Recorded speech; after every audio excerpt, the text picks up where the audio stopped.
Jacob, after living under Laban's roof for 20 years, realizes that his relationship with his father-in-law is quickly deteriorating. Laban has been deceitful, changing Jacob's wages multiple times, and Jacob senses it's time to leave.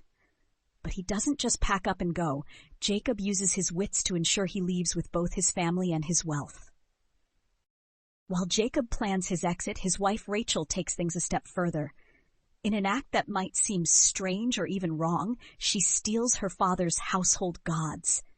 These idols, which were likely considered family heirlooms, were deeply tied to Laban's identity and were believed to provide protection and prosperity. Rachel's theft is more than just about taking valuables. It's about protecting her family's future and heritage. But this act, while understandable from her perspective, is morally questionable. It adds a layer of tension to the already complex relationship between Jacob and Laban. After Jacob's departure, Laban chases after him, accusing him of theft and betrayal.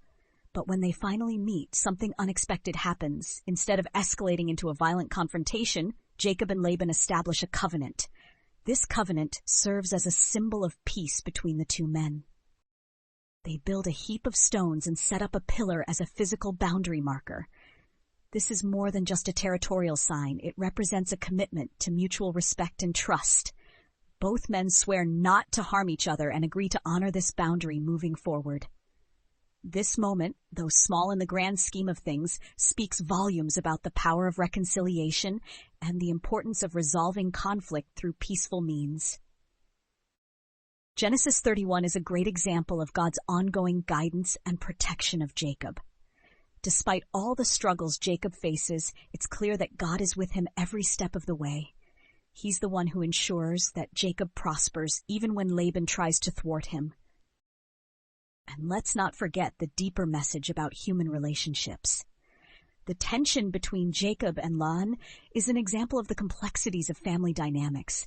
It shows us that while deception and manipulation might come into play, there's still room for reconciliation and peace when we allow the divine to lead.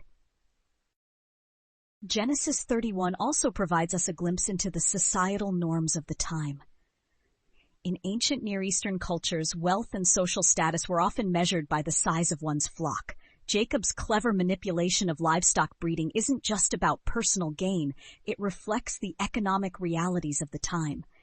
It's a reminder of how critical family wealth was and how a patriarch like Jacob had to think strategically to secure his future.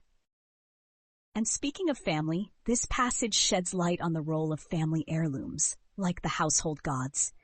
These items were not just physical objects, but were deeply tied to identity and heritage.